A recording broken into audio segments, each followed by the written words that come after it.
평안을 드려 주님의 이름으로 문안하여 인사합니다.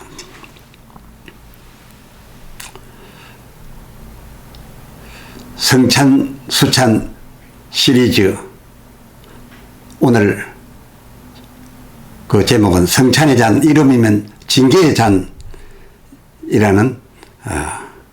주제로 말씀을 드리겠습니다.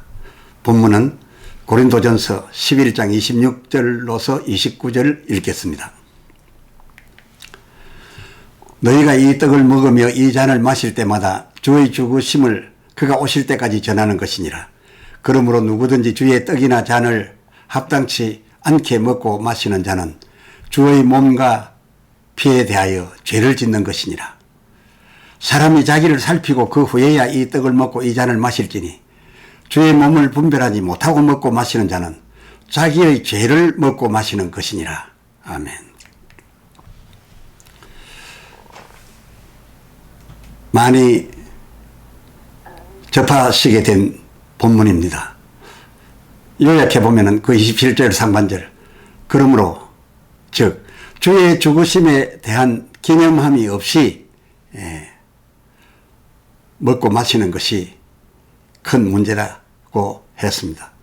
물론 그 뒤 34절을 보면은 시장하여 끼니를 때우기 위해서 먹으러 오는 사람까지 있기는 했습니다만은, 그러나 전체적인 내용은 그게 아니고 이 고린도 교회가 뭔가 다른 이유에서 먹고 마시고 있었다라는 것을 알 수가 있습니다. 그런데 바울은 그 뭔가 다른 이유에서 너희가 이처럼 먹고 마실 때에 왜 주의 죽으심에 대한 의식을 갖지 않냐, 기념하지 않느냐, 이렇게 말하고 있는 것입니다. 그 하반절, 이렇게 한다는 것은, 그러니까 너희가 그렇게 먹고 마실 때에 주 죽으심에 대한 기념의식을 생략하고서 먹고 마시게 된다면 이것이 바로 주의 몸과 피를 범한다. 죄를 짓는, 몸과 피에 대하여 죄를 짓는 것이다. 뿐만 아니라 이미 사하여진, 하나님에 의해서 사하여진, 그래서 사하여지도록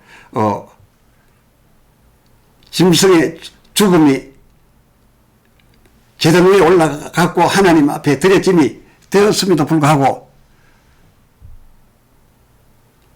주의 몸과 피를 이와 같이 범함으로써 동시에 자기의 죄를 되먹고 그 짐승이 가리키고 있는 이 예수께 지게 했는데, 옮겨드렸는데, 그럼에도 불구하고 제대로 살피지 못하고 합당하지 않게 먹고 마시면 자기의 죄를 찾아 먹고 마심이 되어서 인생 죽음에 대한 이치로 출생하여 성장하고 그 다음에 노하면 약하여지고 결국 죽기 위하여 병들어 약하여지는, 이래서 죽게 되는 그 히브리서 9장 27절의 그 한 번 죽게 되어 있는 하나님이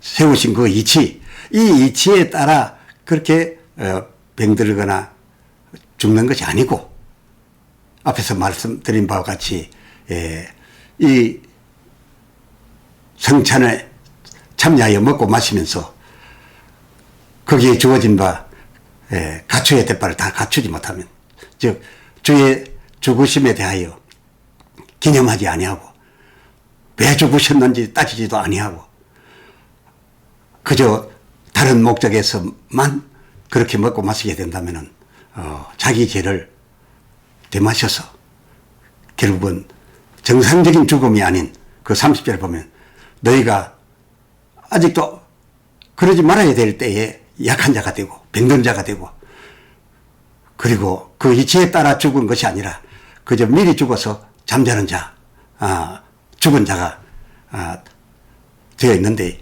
이러한 자의 수가 그야말로 그 32절 하반절을 보니까 세상 사람과 다를 바 아니다.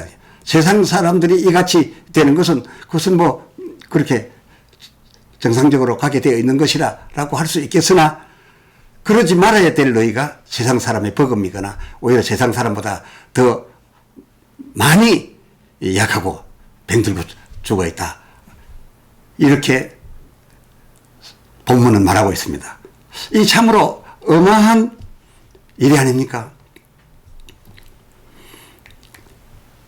이들 고린도 교회는 유대인 해당에 모인 유대인들도 아니고 명색이 예수의 복음 안에서 세워진 교회인데도 이들이 성찬식이 있을 때마다 모여서 먹고 마실 때에 그 마태복음 26장 28절 많은 사람의 제사함을 얻게 하기 위해서 하나님께 대속 제물로 바쳐진 예수 곧 고린도전서 11장 26절 그 하반절 그 당신의 죽으심 주의 죽으심 이 죽으심을 기억하면서 또 죽으셨음을 믿음으로 고백하면서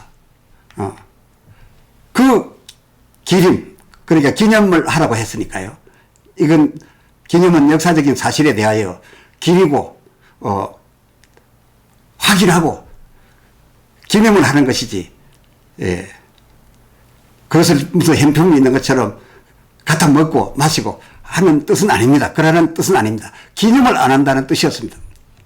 그런데 너희가 지금 먹고 마실 때마다 주의 죽으심을 기념해야 되는데 그 기념하라 하셨음에도 불구하고 너희가 이를 기리는 의식도 없이 마치 유대인들처럼 예수님이 유대인들이야 예수님 영접도 하지 않는데 당시 유대인들 말입니다. 전부 다를 말한 것은 아닙니다. 이 유대인들은 특히 예수님 그때 당시 유대인들은 예수님 영접도 안 하는데 그의 죽으심을 기릴 이유가 없죠. 그런데 이 고린도 교인들은 그야말로 예수 이름으로 세워진 교회인데 이들이 유대인처럼 한 마음으로 먹고 마셨던 겁니다. 이 성찬예식 하면은 상당히 많은 이들이 생각하시기를 예수님 생애 최고의 만찬이다. 틀린 말은 아닙니다. 그날 잡수신 그 음식이 최고의 만찬이었던 것은 사실입니다. 그런데 이 최후의 만찬에서부터 비롯됐다고 생각합니다. 물론 이 시리즈 후반부에 가서 말씀드릴 바를 미리 갖고 와서 말씀드린다면 그 만찬이 세계명을 맹하신 데 대하여는 처음이다, 효시다 이렇게 말씀드릴 수가 있지만은 원래 이 예수님과 그 제자들이 참석했던 그 만찬은 예수님 생애 최후를 어떻게 엄숙하게 하여 음식 대접해드리고 받고 그런 것이 아니었습니다. 그 효시가 하나님이 모세로 명하여 지키게 하신 그 출애굽 직후, 출애굽 직후부터 지키라 명하셨던 그 유월절에서 비롯된 거였습니다. 그러니까 예수님과 제자들이 최후의 만찬으로 하시던 그 만찬 역시도 오늘날 성찬의 시효가 아니라 예수님과 제자들도 생애 마지막 날이다 해서 성찬식을 마련한 것이 아니고 예수님과 제자들이 잡수신 그 성찬 역시도 이렇게 된 거죠. 누가복음 22장 10절에 보면 물 한 동이를 들고 가는 여인이 성내로 갈 텐데 그 성내 집에 가서 우리 13이 유월절 먹기를 원하는데 유월절 음식이 있느냐 우리가 먹을 닭을 내줄 수 있느냐 물어보라. 미리 준비 안 했기 때문에요. 그렇게 해서 그 집에 들어가서 먹게 되죠. 그러면서 또 예수님께서 친히 말씀하시기를 그 15절에 내가 이 유월절을 너희와 함께 이렇게 먹기를 이 땅에서 먹기를 원하고 원하였다. 그러니까 유월절을 잡수신 겁니다. 유월절 절기를 지키고 있었던 겁니다.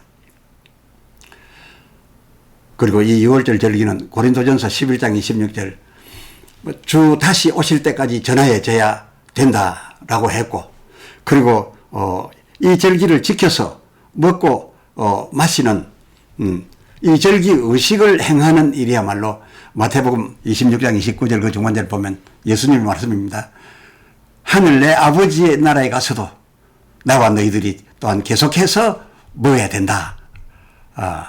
먹을 것이라 라고 했으니까 이 6월절 절기야말로 출애굽 후에 모세로 명한 그 이스라엘 백성들에게 지키게 한 그것이 원조였고, 또 그 내용이 바뀌어질 수 없다. 이대로를 내가 다시 오실 때까지 유지되면서 이 성찬에 참여하면서 그 의미를 너희는 되새겨야 되고 고백해야 되고 확인해야 되고 그리고 그뿐만 아니라 하늘나라에 가서도 이 떡은 먹어야 된다. 어떤 의미인지 다음에서 말씀드리게 되겠습니다만은 그런 의식이기 때문에 아주 중요한 의식입니다. 그러면 예수님과 그 바울 사도 시대에 이 유대인들과 고린도 교회가 대체 어떠하였기에 의식에서 그 고린도전서 11장 27절 아버지 주의 몸과 피를 범하는 주의 몸과 피에 대하여 죄를 짓는 그런 일을 행한다 한 것이며, 또 너희가 그렇게 먹고 마신다라고 한다면, 너희 지금 먹고 있는 것처럼 먹고 마신다라고 한다면은, 그러니까 주의 죽으심에 대한 기념 의식을 행치 아니하고 그 연결시키지 아니하고 그것 없이 따로 지금 너희가 목적하고 있는 바로서 먹고 마시는 그것만으로 한다면 자기의 죄를 도로 갖다가 마시게 되는 것이다. 어찌하여 그래야 되는 것인지 궁금하지 않았습니까? 하면 이 성찬예의 그 원조, 원형이요 본형이라 할 수 있는, 그러니까 변경해서도 안 되고 끝까지 이대로 지켜져야 되는 그 원래의 형태, 그 유월절 절기 형태를 살펴보는 것이 매우 중요하다고 생각됩니다. 그 하나님 명하신 원형의 절기의 내용은 출애굽기 24장 6절로서 8절 또 그 전후에 그 배경이 기록되어 있는데요. 간단히 설명을 드린다면 하나님 앞에 자기 백성의 죄를 짊어지고 죄사함을 위하여 죽음을 바친 그 짐승, 이 짐승은 후에 단번으로서 가름한 예수님의 몸이 되겠습니다만 또 그것을 가름하여 매년 이 제사를 드리게 되는데 그 짐승을 올려 바치게 될 때에 피를 전부 쏟게 합니다. 완전히 다 쏟게 합니다. 레위기 17장 11절에 보면 모든 육체의 생명은 피에 있습니다라고 하니까 무슨 그 생명이 그 피 혈액이나 그 혈청에 있는 것이다. 이렇게 앞뒤 연결된 말씀 다 빼버리고 이 구절만 요절을 해서 읽으면 그렇게 해석할 수도 있겠으나 그 뜻이 아니고, 그 제물을 올릴 때 그 제물에 대한 피를 다 쏟으라 했어요. 출애굽기 29장 12절 하반절 다 한 방울 남김없이 다 쏟아내리라는 겁니다. 왜 쏟아내리라고 했습니까? 다 쏟아내려지면 생명이 피에 있기 때문에 그 짐승 속에서 그 육체 속에서 피가 흐르지 아니하면 그 육체에 생명이 있을 수가 없다. 피에 생명이 있단 말이 아니라 전부 쏟게 그 피가 돌아줌으로써 생명이 거기에 유지하고 있는 것이기 때문에 그야말로 그 29장 출애굽기 29장 12절 하반절 그 피를 전부 쏟게 하라 했다라고 하는 것은 그 짐승이나 훗날 단번에 드려질 예수님의 육체에 대하여 완벽한 죽음, 완전한 죽음을 증거하려고 한 피였다. 그것입니다. 왜 아니겠습니까? 그 쏟은밭 정부의 피는 하늘에 계신 여호와께 올려진 것이 아닙니다. 그 12절 하반절에 보면 단 밑에, 단 밑에 쏟아 부으라 했고, 또 그 올려질 단에 뿌렸지만은 정작 하나님이 우리 죄의 사함을 위하여 받으신 바는 죽음이었습니다. 그러니까 피를 다 쏟아내렸으니까 그 죽음은 무엇의 죽음입니까? 그 짐승 고기의 육체의 죽음입니다. 그걸 받아들인 겁니다. 이를테면 뭐 십자가에는 몸의 죽음이 있었고 단 위에도 몸의 죽음이 있어 죽음의 고기가 올라간 것이지, 뭐 그 십자가를 온통 붉은색으로 많이 표현하면서 여기에 피가 있고 이 피는 생명이 있고 이 피에 능력이 있다, 이렇게 생각하는 것은 좀 아니다라는 생각이 듭니다. 하여간 단 밑에 쏟아내려진 그 피의 일부를 지금 6월절 절기 그 원인을 말씀드립니다. 그 피의 일부를 그 제사장과 출애굽기 24장 8절 중반절에 보면 제사장에게 뿌리고 또 그 피 일부를 백성에게 갖다 뿌렸는데, 이것이 기본이 돼 가지고서 이 피를 주와 백성 간, 그게 요즘으로 말할 것 같으면 곧 분잔하는 집례자와 수찬자 간에 나누어 마시게 한 것입니다. 이 피를 꼭 나누어 마십니다. 이유가 있습니다. 집례자도 마셔야 되고 수찬자도 마셔야 됩니다. 그러니까 하나님만이 받으셔야 되고 하나님이 오로지 그 받으신 바에 대해서 사실 수 있는 권한을 가지셨는데, 그 주 죽으심의 몸 그 자체가 아니고, 그 몸 자체가 아니고 그 죽으심을 증거하기 위하여 쏟아내려진 그 목숨을 죽게 했던 그 피를 제사장에게도 뿌리고 백성들에게도 뿌리게 했고, 오늘날 집례자와 수찬자가 마시게 한 거다, 그것입니다. 그 제사함을 위하여 효력을 가진 것은 주 죽으심입니다. 그런데 그 주 죽으심을 가능케 했던 증거한 쏟아내린 그 피를 갖고 와서 이제 먹고 마시게 되는 것이다. 이것이 성찬이다, 그것입니다. 이 잔의 피는 출애굽기 24장 그 7절 그 원형을 보면 어떻게 되어 있냐 하면은 언약서, 그 언약서를 들고 나오는데 그 집례자가 언약서에 적혀 있는 바 내용이 하나는 한 면은 율법과 계명이고 또 이것을 듣고 지키겠다라고 했을 때 또 그 한 면에는 거기에 대한 보상으로 너희의 그 들은 바요 지킬 바에 따라 나는 이렇게 너희에게 복을 내려주겠다 라고 하는 백성은 지키겠소이다. 또 하나님께서는 그러면 내가 너희에게 이 같은 복을 내리겠노라 라고 하는 그 글이 아주 계약서로 맹약서로 적혀옵니다. 그 맹약서를 읽습니다. 그래서 그걸 읽고 나서 서로 좋습니다. 그럼 우리는 지키겠습니다 해서 지키겠다고 결심하는 사람은 그 피를 주어서 마시게 하고 처음 짐승일 때에는 뿌렸고 또 제사장이 또 먹어야 되는 이유는 주님을 대신해서 제사장 집례자가 먹어야 되는 이유는 너희가 이것을 듣고 지키겠느냐? 그러면 나도 너희의 그 지킨 바에 따라서 이렇게 해줄 것을 약속하노라, 맹약하노라 해서 나누어 마시는 그런 피였다, 그것입니다.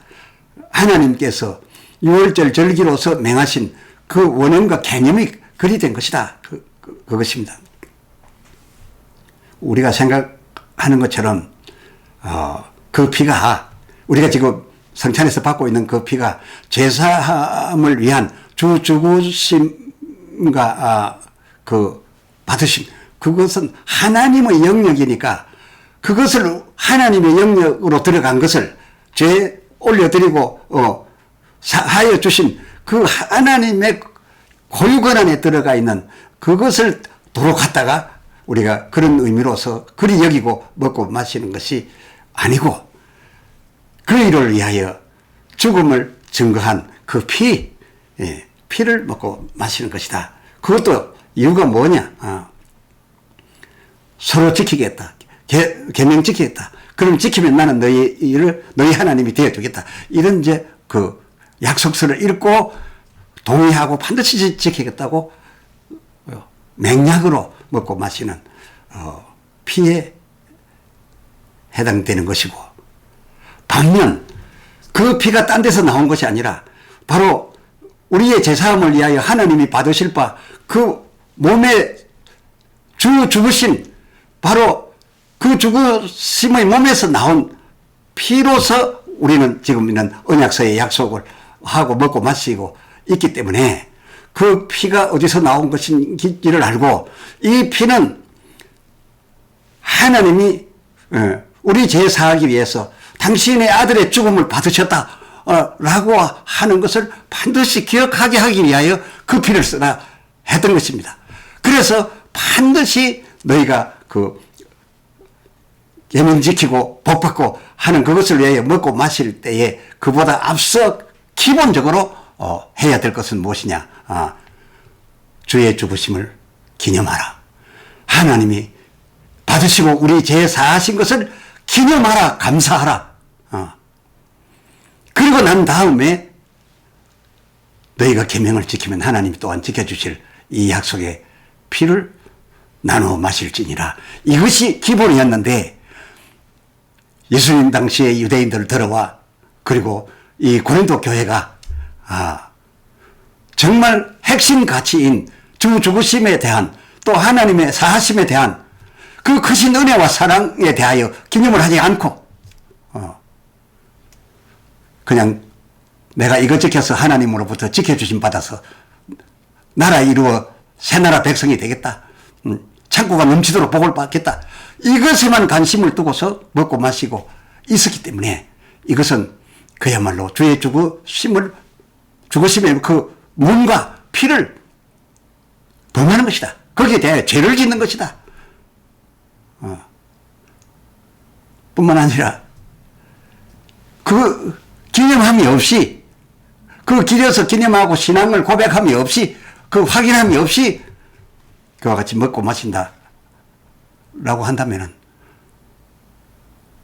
주님의 몸에 넘겨드린 우리의 죄마저도 도로 갔다가 자기가 여기는 대로 도로 갔다가 자기가 먹고 마심이 되는 거니까, 그러므로 너희 중에 약한 자가 많고 병든 자가 많고 그리고 그냥 지레 죽는 자가 이렇게 태반이 아니냐. 마치 안 믿는 사람 불신 세계와 똑같다 하지 않겠느냐. 이것이 오늘 바울이 고린도 교회의 그 성찬에 참여하는 사람들의 모습을 보고서 한 것이 본문으로 오늘 채택된 것입니다.